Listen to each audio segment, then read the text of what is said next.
I'm joined today by Catherine David, the new-ish CEO of WRAP, the Global Environmental Action NGO, which of course we all know and love.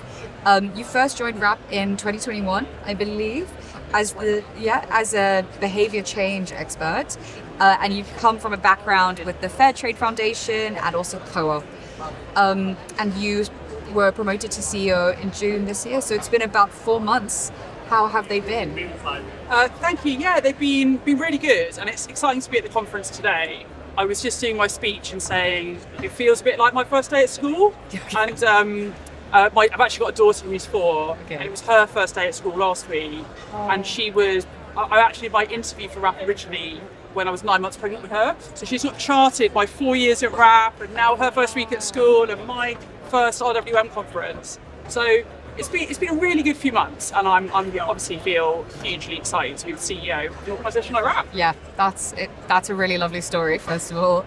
And secondly, what has been the highlight of the last 4 months? What stood out to you? I mean, it's probably a little bit cheesy, but I am very blessed to be leading an organisation of some very brilliant people. Mm-hmm. And, we talk a lot about the very challenging external headwinds that we're facing as a sector, both in terms of trying to scale circularity at a time when obviously there's lots of other priorities for governments, not just in the UK, but over the world. And I think the thing that really makes me feel excited is that I've got a team of people there who are so committed to making it happen.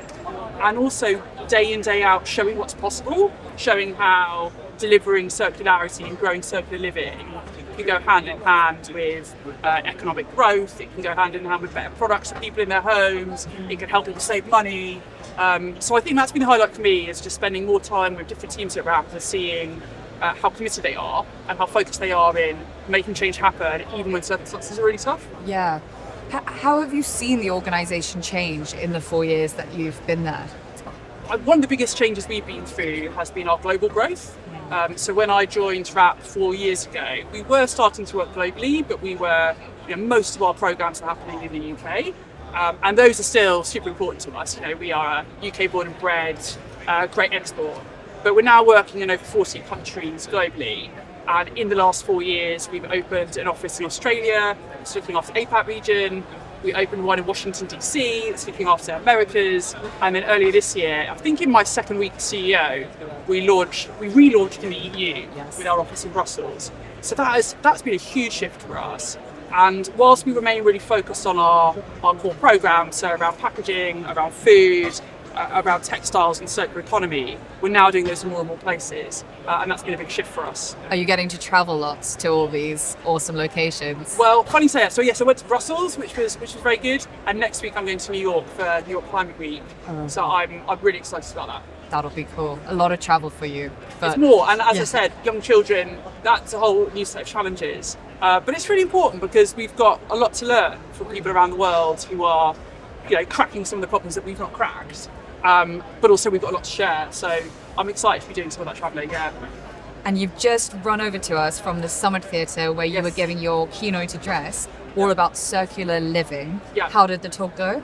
I think it went quite well. I guess you'd have to ask people in the audience how good it was. But I was basically talking about a couple of things. One is what we need to do, because unfortunately the shift to circular living is not happening at the rate we need it to. We only achieve the UK and the world's net zero goals if we make a bigger dent in the 45% greenhouse gas emissions connected with the clothes we're wearing and food we're eating and stuff that we use.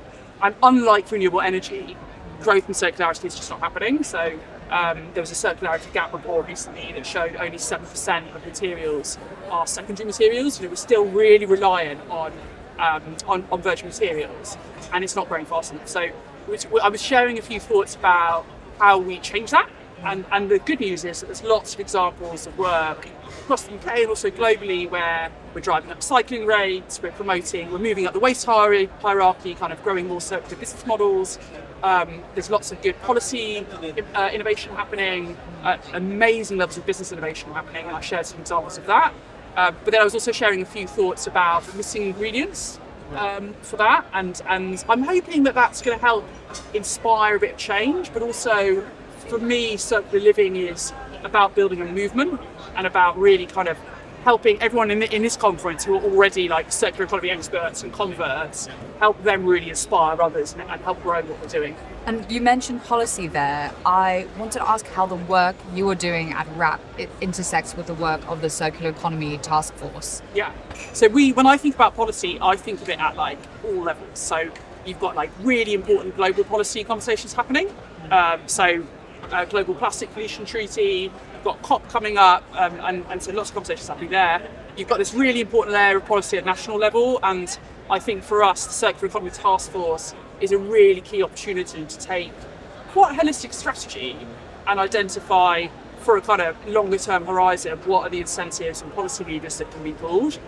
We've had a member of my team sit in that task force, and so that's been really good. We feel like there's been lots of opportunity to use evidence, best practice examples, bring in lots of ideas and innovation into that conversation. So I'm quite excited to see that move ahead, and hopefully we'll see a consultation on that strategy in the coming months. And then a pathway to implementation of policies that should support growth, because it's really clear that will be a key enabler. Okay, and final question as we're finishing up. Can you share some practical examples of ways that circular living can be embedded in business practices? So we do a lot of work with different businesses at WRAP, so across packaging, across food, and across textiles. The model that's been super impactful for all the businesses we worked with, it's really simple. We call it target, measure, act. And the philosophy here is really straightforward. In order to understand strategically what you do next to business, you've got to set a target. You've got to figure out how you're going to measure success.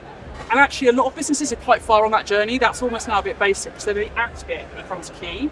And what I'd really encourage businesses to do is by looking at what matters to you, what matters to you commercially, where your environmental impacts, focus on those areas, identify and prioritise, and then look for best practice and look for partners, because I can guarantee you there'll be an innovator or a partner or a solution provider who's thought about the challenge you're facing, whether it's how to reduce food waste, whether it's how to move from single-use plastic packaging to a reuse system, whether it's how, and particularly in textiles businesses, I see this all the time, how to go from your linear model to a circular model when you can see the likes of eBay and Vinted eating your lunch, taking your profit margin. Identify your challenge and then look for a community of people where you can identify those solutions. Support you. Brilliant. Thank you so much for joining us today. Pleasure, lovely to see you. Yeah, you too. Thank you.